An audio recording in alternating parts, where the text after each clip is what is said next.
Hi, I'm Mildred Lewis, and if you want to learn more about my zip code, play $10 in a tambourine, as well as the Antaeus Theatre Company, watch this video.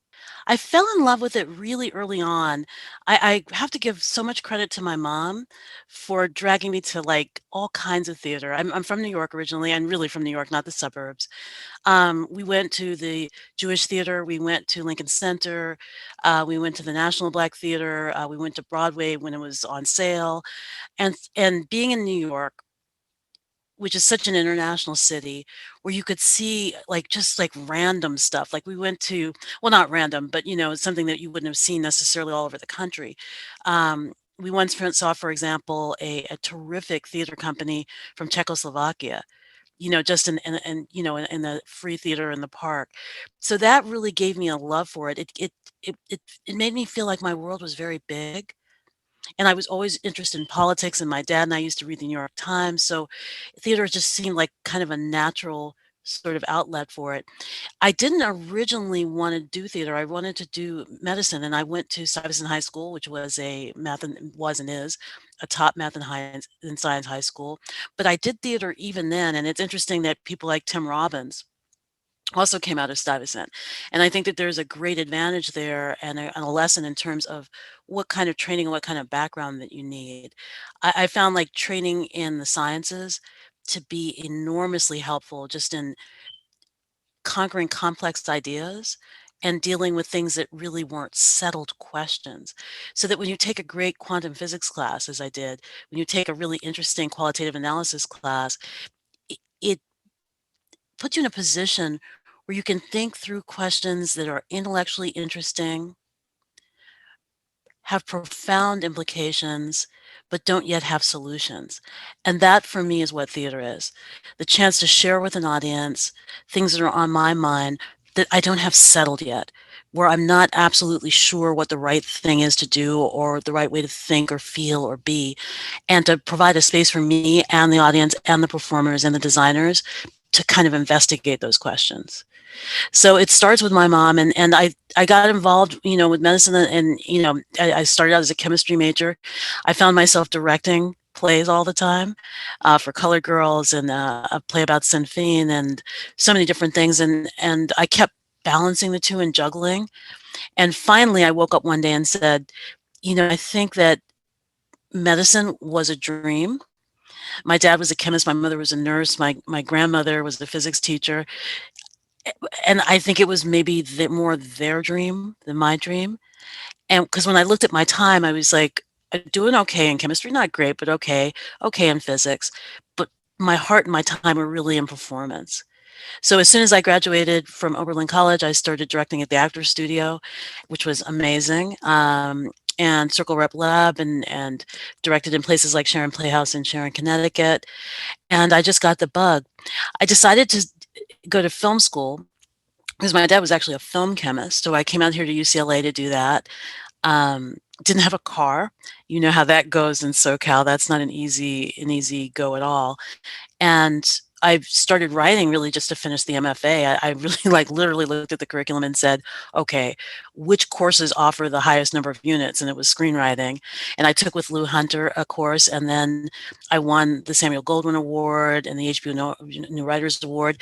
And so since then I've been writing. I mean, I still think of myself more as a director who writes, but yeah, I love them both. And I'm really happy to be part of the greater SoCal like writing community. I started out as a director, and I worked with the classics, which I love, Wole Soyinka and Shakespeare, and I feel so fortunate that I had a chance to stage a wide variety of things under a wide variety of circumstances. I think there's something about knowing how the nuts and bolts work that really translates well to writing. Um, but I found with working with new playwrights that I often wanted to generate new material and not just generate new material, but I found a tension. I always want to help if I'm directing a writer on his, her, or their terms to realize the play in the way that they would have it to be, even if I think that there's a better way to go. And at some point, I thought, I want to just try my hand at this. And I took a class at Ensemble Studio Theater, and I'm still connected with the STLA here in the Playwrights Unit. And I started finding success with it and enormous fulfillment. There's such different pleasures. I love the energy of directing, and putting something together from an idea and seeing it come and being able to provide employment opportunities and the collaboration.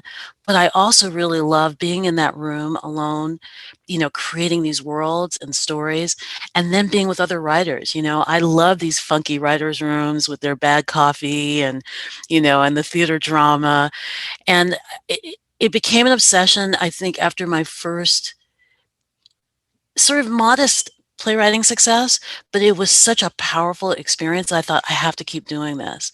And even though I still write for film and TV and digital, I'll always want to write plays because there's something about the immediacy of being able to connect with people in real time, to take risks that you really sometimes can't take in film or television.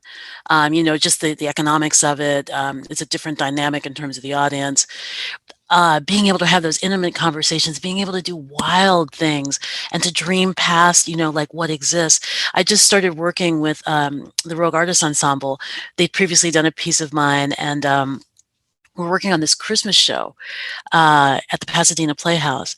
And how else do you get the opportunity to go into a theater is that distinguished, that's old, right?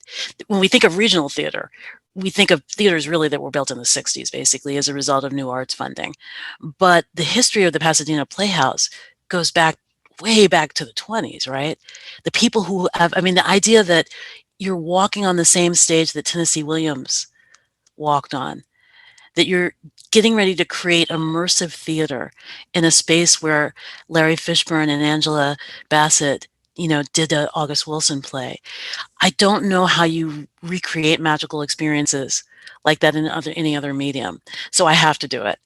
It's not the most financially remunerative. You're never going to make a great living. You might make a killing occasionally. But as a soul issue, as a political issue, as a human being who wants to be more fully alive and wants to share that ideas and emotions with other people, I just don't think it can be beat. The process is such a mess.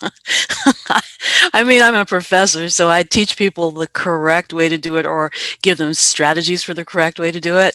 I'm ashamed to say that I have never followed my own very sage advice. I usually start by literally writing. I think there's something, and the neuroscience is starting to back this up, about literally putting pen or pencil to paper that's very different than typing. And I'll start to write ideas. Sometimes I'll start with an image. Sometimes I'll start with an idea. Sometimes I'll hear characters so clearly and start to craft a world around them. I don't really outline the whole thing. I like a little bit of exploration, but I do a rough outline to get me started. And then I just go back and forth between writing and then outlining a little bit more, thinking. I try very hard not to edit while I'm writing. I don't think you can really create at the same time that you are editing. And then I'd love to hear it in the room. The only caveat for me has been that, when you want to do something that's more physical, when you want to do something that's more immersive, when you want to take some chances and maybe use some dream logic, I have learned that, sometimes writers' rooms are not that helpful for that because, you're a bunch of writers sitting around reading words, and the images and the actions that you're kind of trying to describe on the page don't always get the same attention or the same care, or people don't have this necessarily the same skill set to be able to evaluate the effectiveness of those.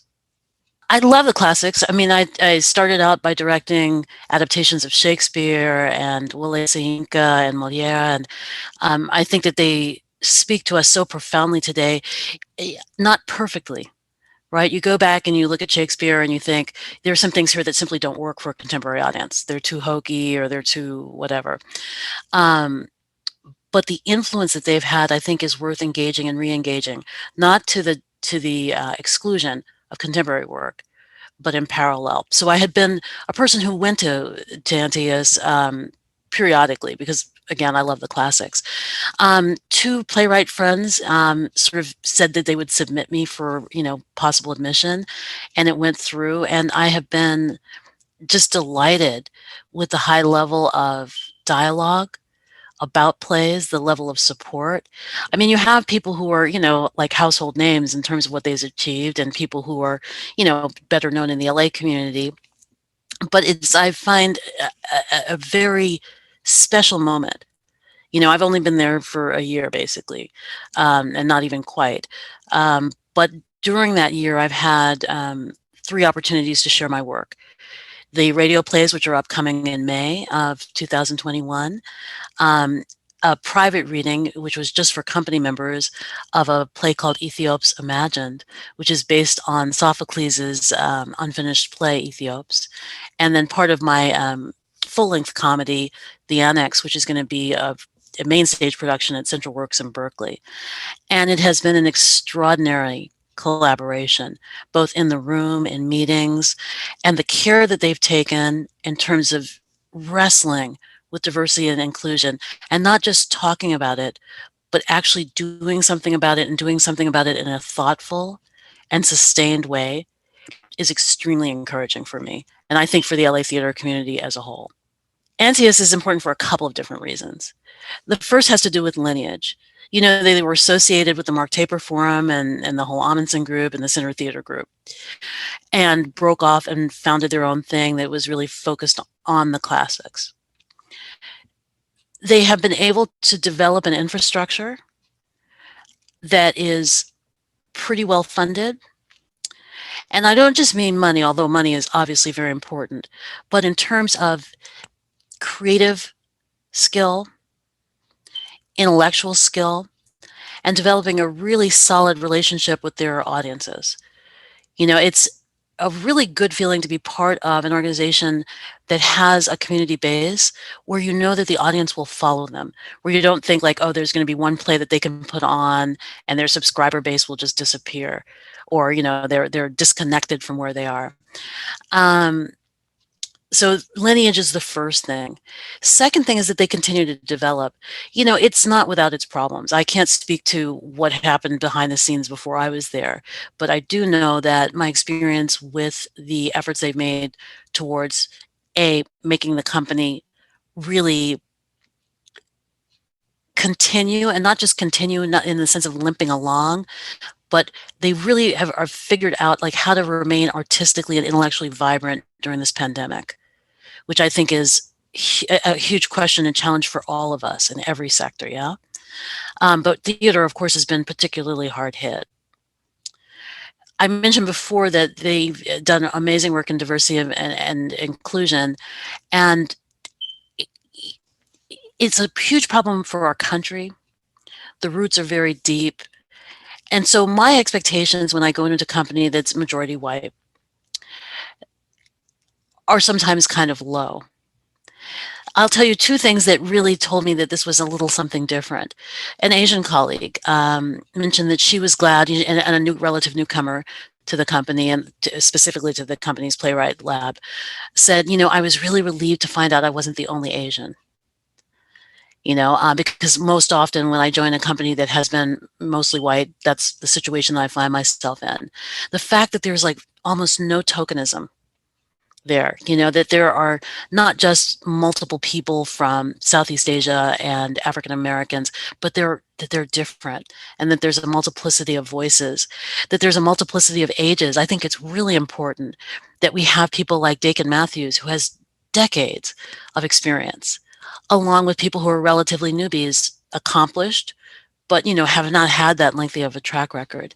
And that's what I think, theater needs to be. And that's what I hope it will be in LA, where, the challenges with actors' equity, the challenges with equitable funding.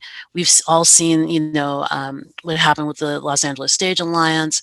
I think that those things, having a really grounded group that represents diversity in really interesting, powerful ways.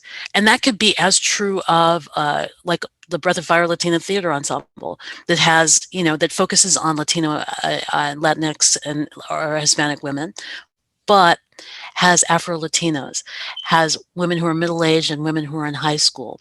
That's, I think, what we have to look for is a base of strength, because I think that that's where good work comes from. It doesn't always mean that we'll be super comfortable. It does mean that we're going to be challenged. But if we don't have that challenge, where is the vibrant art coming from that's really going to connect to what our communities and our audiences need? So for me, it's lineage, the way that they've sort of built and sustained, especially during this pandemic, which in a lot of ways is a test. And third, the efforts that I see currently underway with regard to diversity, equity, and inclusion.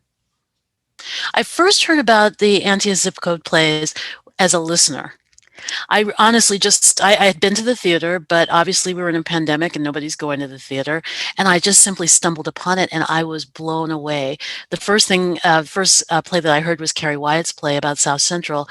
My godmother lives in South Central, and I was like thrilled, first of all, to hear a depiction of a community that I love and feel so close to, represented in a way that was interesting and not stereotypical and luscious. And the other thing that struck me was that the sound design was so on point. I used to teach audio techniques years ago, and I love sound. I still play the cello and piano. And so when I'm listening to work on, whether it's plays for us or, theater works, I really listen to the sound design, and I thought, these are people who are taking great care and understand the difference between like what would work on a stage versus what has to work in the theater of the mind. So once I heard that, I was hooked, and I didn't think that we'd have an opportunity to submit. And when the call went out to playwright unit members, I was like on it like a flash fire. I'd always wanted to do a piece about Amy Semple McPherson, who's been around, sort of lately. She's such an important part of LA history. And I thought, what if I could write a radio play that sums up all the complex feelings that I have about Los Angeles? And, they gratefully accepted it. We developed it. The main story arc for $10 in a Tambourine is Amy Semple McPherson. And I wanted to tell a story about a woman who was torn in two directions. First of all, she's this huge celebrity, actually much bigger than sort of the mega pastors or the televangelists that we know today. She sort of set the template for that. But she was involved with politics. She was an amazing humanitarian. I mean, she founded one of the major Christian denominations, the Foursquare Gospel, that's still in operation today. Her charitable work. There's an Angelus Temple still on 54th Street near Crenshaw, which is where I get my car washed. And you still hear some of the old timers talk about how she provided charity to their parents and never made them feel less than, never made them feel like they lost their dignity. And I thought, who is this woman, who has meant so much to LA? And so I wound up doing a play about her being torn between her mentor, who at this point is dead, he's a ghost, and that is Reverend Seymour, who is a one-eyed Black preacher, extraordinary man, comes from the South, goes to a Black Baptist college, leaves because it's not conservative enough for him, comes out and founds this Azusa revival, which goes on for years. And he invites Amy Semple McPherson, who at that time was having trouble in her marriage, to come out and preach, and was a sort of mentor figure to her. So on one side, we've got the Reverend coming from beyond the grave saying, hey, listen, you're too into this celebrity stuff. You're mixing around with like Charlie Chaplin. Her church in Echo Park wasn't too far from the original Hollywood. Max Sennett and the Keystone Cops used to literally like drive their motorcycles into Echo Park Lake. So Seymour comes back from the grave and he's like, got to do better. No celebrities. But then the threat comes, William Mulholland, who we know from Chinatown. And his thing is, I want a city that reflects my engineering expertise. I mean, he's the one who was largely responsible for us having water that allowed LA to become what it has become. But he wasn't a perfect man. And he had a vision for LA that was a little bit rigid. And he's coming and saying, we don't want all these faith healers, snake charmers, people like you. I don't mind you doing the charity, but I want you to do it less. and I want you to sort of take a step back. So the play is really about this flamboyant, amazing woman being torn between these two characters and then deciding to fight on in her own way. When you're thinking about radio and thinking about podcasts, you have to think entirely differently than you do for the theater. Um, because they're not going to be able to see. And that seems like an easy thing, yeah, that you just like can translate one thing to another, but it's not easy at all. You really, because a lot of things that you might see on stage, you have to find a way, an analog for that with sound. So I think that what the company did was absolutely brilliant. They assigned me Gigi Birmingham, who's a wonderful actor who is also a director. But the first conversations I had were with Jeff Gardner, who recently won recognition, decade recognition for his excellence in sound design. And those things were absolutely essential because what it allowed me to do was to sort of, I'd written for radio before. Years ago, I had something WBAI in New York. And in the last 3 or 4 years, I had 2 plays done on KPFK Pacifica. So I'd written for radio before, and I knew, and I taught sound techniques. But it's a different thing when it's really your play and you're excited and thrilled and, sort of over the moon about, this being your first major outing with a new company. Jeff really helped me refine my ideas about the complexity of sound, so that by the time Gigi came on board, we had something to hand to her that was really rich in terms of its soundscape, really sophisticated. Um, Gigi came on, added some wonderful ideas, making Mulholland much more of an antagonist in the piece, sharpening the conflict. And then we had 3 terrific actors, Eve Gordon, who I knew from ESTLA, the wonderful Mike McShane, who's just a terrific, terrific actor, and Leonard House, who's got this wonderful voice, and understood the spirit of Reverend Seymour, that he is both conservative and playful, that he is a mentor to Amy Simple McPherson, but he's also a rival. So everybody brought something new to the table. 2 extensive rehearsals with a terrific stage manager, Nicole Sounsel.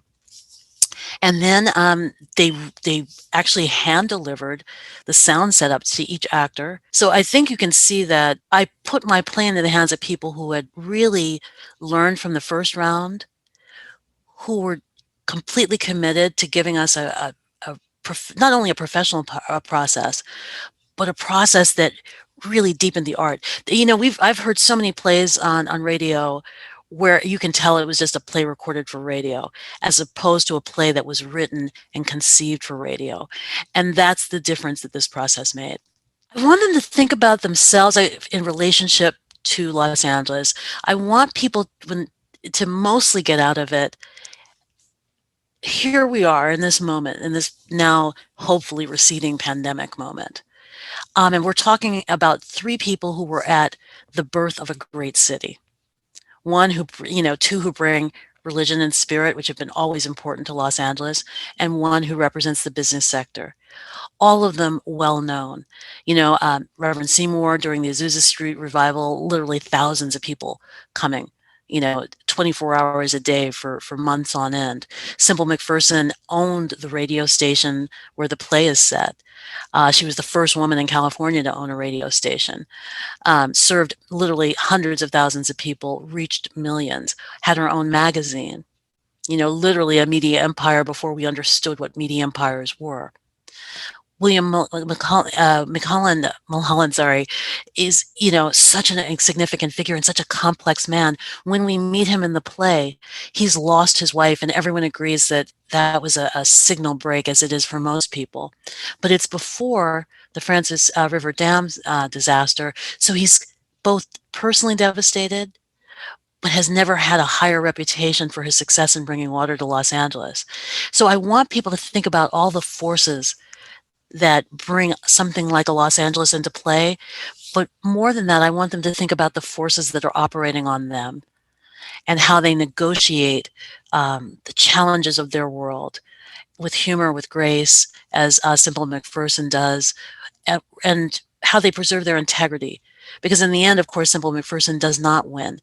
She dies very young of a barbiturate as overdose, not sure whether it was accidental or a suicide. But ultimately, the pressures that she was under brought her to a dark place.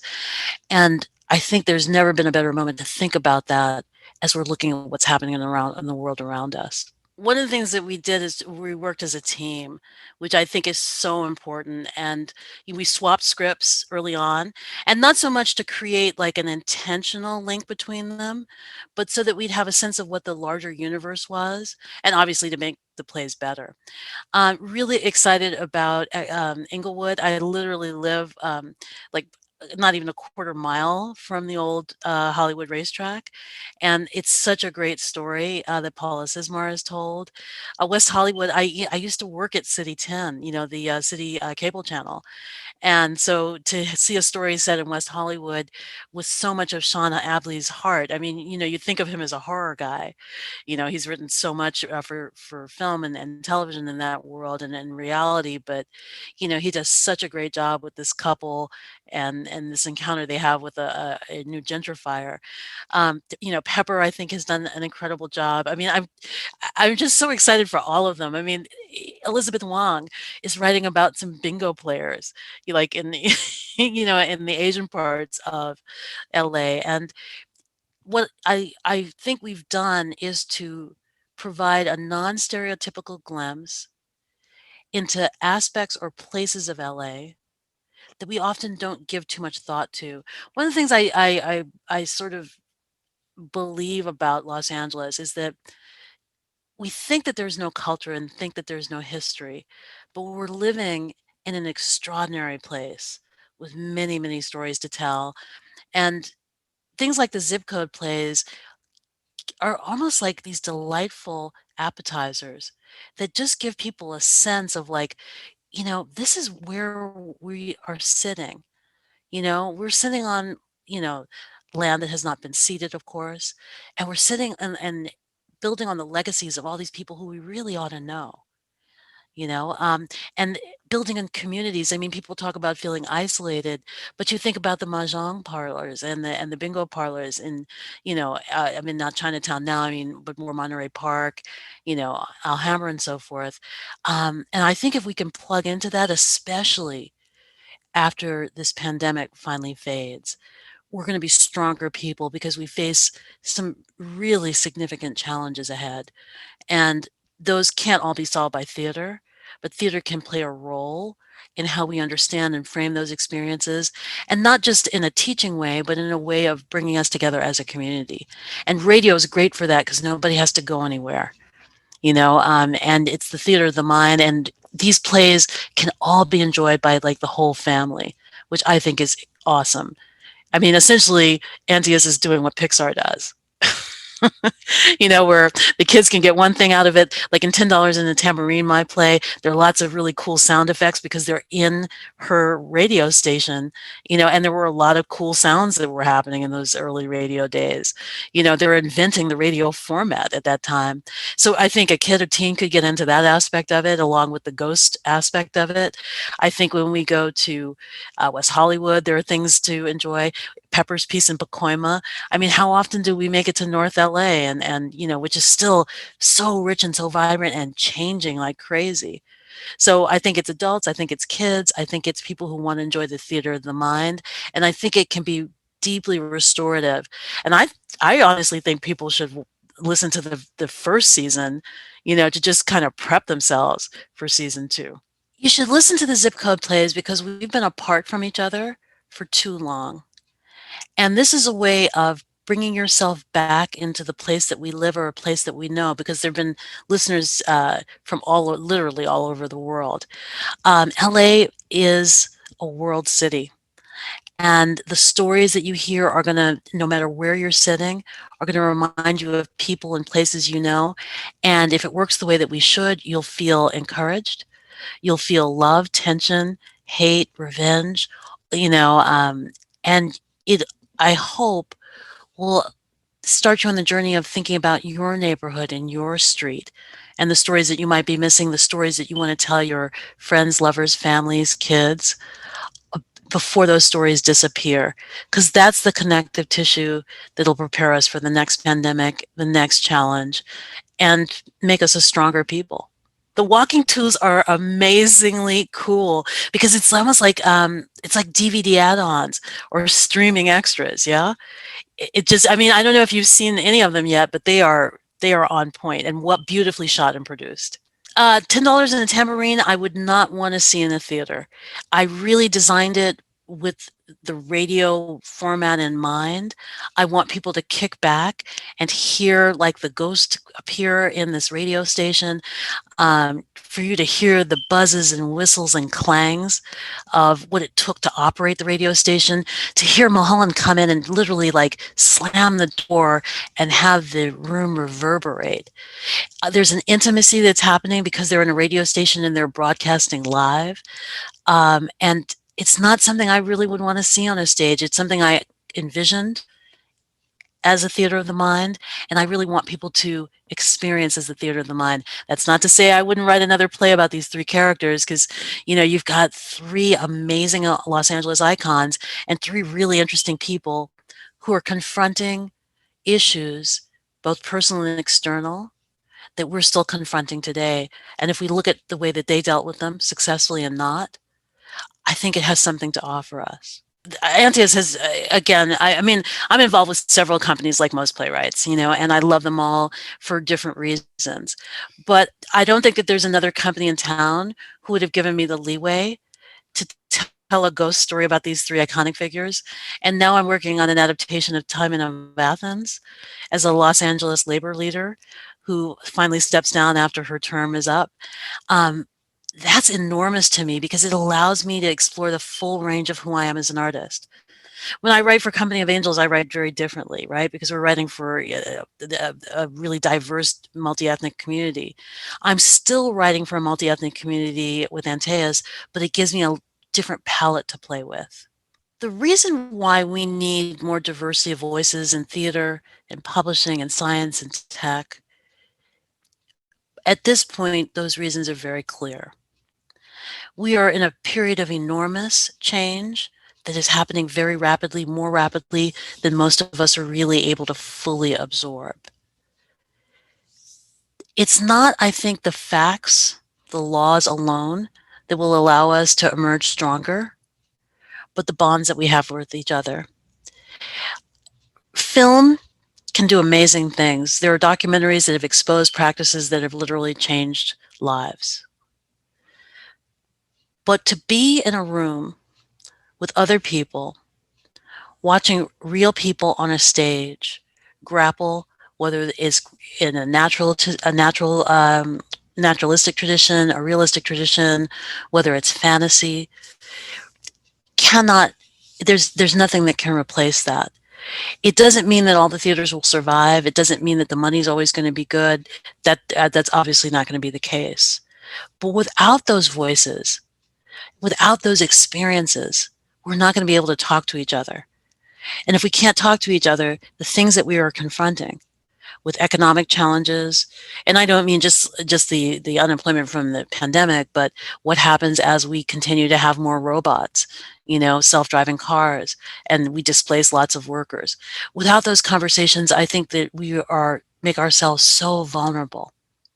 And I don't care whether it's a community theater, that's run by the high school football coach, whether it's traveling theater, whether it's dinner theater. I think that those divisions are sometimes overblown. There's not just one kind of theater. Do you know what I mean? Like, of course, we have our wonderful South Coast reps and our center theater groups, but there's always theater happening. And what I'm hoping that the zip code plays will do is remind us that plays are for everybody, and the conversation and the experiences that come from plays are not just for everybody, but necessary for everybody. I mean, I'm on Twitch playing games too, right? And having conversations. It's not the same thing. It's not the same thing. And I think we're going to need more theater coming out of this rather than less. Because in a weird way, the suspension of disbelief, the conversations that happen after the show and then in the audience talkbacks will leave us better prepared to deal with false information, to deal with, all the struggles that we've had, with around surveillance, around, disinformation and so forth. That that can't just be solved as an intellectual exercise. Those things have to be dealt with person to person, and I don't know another uh, way in society that we can do it better. I mean, church, synagogue, temple attendance all going down. So where I mean, we talk about theater as being a kind of temple, right? Being kind of a holy spot. But when you really think about it, with the rise in people bowling alone, we've got to fight to defend the places where we come together. We just have to. Antaeus's Playwright Lab had a really, from what I understand, and I'm here not speaking from personal experience, because I've only been there the year. But it seems to me that there's a recognition that the relationship between the lab and the company was unclear. And I give a lot of credit to the leadership for deciding to clarify that relationship. They've made enormous steps. They brought in outside consultants, taking the work very, very seriously. I mean, when I look at what Anna Rose Halloran has done, what the artistic directors, the co-artistic directors have done, they have really responded to that need for clarity and that desire to understand, like, if I'm a playwright in the lab, is there ever a chance for my work to be on the main stage, and if so, what are the parameters and so forth. So I think that that's in the stage of being clarified, although there have been a few instances where people from the lab have had work done. But what's great is now that it'll be more clear, like how that process works. I mean, it'll never be totally clear, right? As artists, I mean, you just have to understand that there are always reasons that are subjective and objective for why your work is done, right? It's not just your play; it's the context of an entire season, a dynamic changing audience, certainly dynamic changing conditions. So, but the idea that they are willing to engage, right? That they didn't stonewall, they didn't deflect, but said, yes, this is a challenge and we're addressing the challenge. So that's piece number one. The fact that, it wasn't totally clear, but they're working to make it clear. Why it's important to the playwrights is that you have access to these amazingly talented actors. I'm not trying to say that classical training is the only way, because that's obviously not the case. People arrive at great acting from many different training strategies. But you have these actors who are grounded in this tradition, who give you access to being able to write in ways that would be difficult for other companies, right? There are some things I've been able to explore in terms of complexity of language that would be harder to do in a younger company, a company that didn't have the age range that Antaeus has, and didn't have like the body of talent and the body of experience. Even if we just talk about the zip code plays, not every theater has access to a Jeff Gardner, who is a sound god. For no fault of their own. It's just that these people are not like a dime a dozen. It's not like you can just skip along Melrose or, scoot around North Hollywood and just, pick up an amazing sound designer. So it's that alchemy of all those talents coming together, and that history coming together, and that legacy being now a launching pad as opposed to a coffin. Why it's important to the larger community is that I think that it's no more important than Casa 0101 or Lower Death Ensemble or Breath of Fire Latina Theater Ensemble. I think we need it all. Yeah. And the fact that we're talking more and more about sharing resources is so important, because we have to face the fact that the money a lot of times is just not there. I mean, I know we look at Center Theater Group and we think, oh, it's so well funded, and South Coast Rep and so well funded, which is true, but they have their struggles as well. And I think it is through respectful co-production, not what happened with East West players, where, somebody, is perceived as or represented as sort of the second cousin, but true co-productions and sharing of resources is really significant. And I think that Antaeus is there. The reason I'm interested in having it work perform there is because of the community that it's sponsored. It's not like that I go to Glendale very often, right? I go mostly to see like Noise Within or Antaeus. I have family in Pasadena, but this is SoCal, and we're always on the move and always driving and so forth. So you have to kind of pick and choose your battles. But I find there to be a community of people who is deeply, deeply engaged with the written word and the beauty of the word, and the fact that they're so careful with the word means everything as a playwright. It's not to say that other companies are not, but it's a combination of the skill that is on the table. Again, the lineage going back to Center Theatre Group. It's amazing to sit in a room, with Kitty Swink, right, and Dakin Matthews, but also to hear from work from like a Carrie Wyatt and a Pepper Chambers and Elizabeth Wong, to see people who have long-standing excellence in the LA theater, like Sarah Tuff and Salt Palisades, right, and Rob Nagel. The conversations that are possible because of the alchemy, the magic of that group can't happen elsewhere. And I want to be part of those conversations. It doesn't mean that I don't respect and love the other companies I work with. Of course I do. But this is something for me very special because it honors an important part of my interest, my lineage, my training, the classical elements that really cannot find a home everywhere, but is celebrated there. And celebrated in such a way that the classics can live and not just be museum pieces. That's really the important difference for me. I'll have to speak as a playwright and not so much as an actor, because I can't really speak for the actor's journey. But if you're a playwright thinking about applying for Antaeus, becoming part of the community, think about what it means to have the opportunity to have your work read, which is a pretty common experience. But again, to have this wealth of experience that's brought to you in a supportive environment, that's also really intensely engaged with craft. There's some playwriting groups, some playwriting environments that are very supportive of playwrights and are cheerleaders for playwrights. And my goodness, we need that. We all need that. It's very hard to get productions, as you know, and having that support along the way can mean life and death for the creative spirit. But when you add to it people who really, really know and take the time and make the effort to give you incisive, detailed feedback, verbally, in the chat. I was struck by the first time I had pages read last fall that people would email me and gave me follow-up feedback. And follow-up feedback that was really trenchant, really incisive. And I'm not saying that, of course, that's not, limited to Antaeus, but the volume of that commitment and the depth of it is something that I think is really special.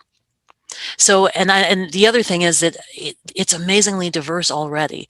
I think part of that breakdown is that the company looks very different than the lab. The lab is younger, broader, much more diverse than the actual company at the moment. So there is that kind of breakdown. But what that means is that there's opportunities for new actors to come along and to start these collaborations with this group of playwrights that's eagerly trying to write the next group of classics. So I can't speak to the actor's experience. I would urge actors to audition for the lab or to audition for the company, because as playwrights, we need you. I mean, we are your Ingmar Bergmans, writing with a small company in Sweden. We need to have actors to write for, who can have the skills, but not only the skills and the chops, but the sensibility to see what we're trying to do so that we can create work together. When we think about a theater needing the community's support, I like to put it in terms of, has the theater earned the community support? Has the theater been a full partner with the community? And how are they defining community? There's some theaters who have an enormous base, but don't deal with the neighborhood that they're situated in at all. There are some who are there explicitly to serve the community in which they're based. These are all decisions that companies have to make, and they make them for many different reasons, and I would never want to judge those reasons. There are complexities of history and artistic purpose, that feed into that. The reason I think Antaeus makes sense as a place to invest your time as an audience member, your money as a donor, just your general support, is because, again, they are a company on the move. There's a level of excellence that they have sustained over a substantial period of time, and they're not sitting on those laurels. They're making new work, they're doing it in new ways, and they're doing it with excellence.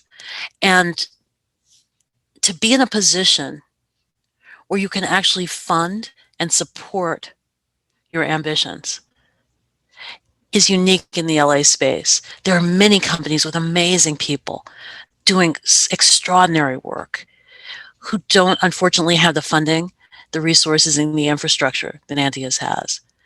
And so supporting them as they're beginning to reach out and doing more for more seems to me to make sense, right? I'm not saying that resource allocation is equitable. It is not.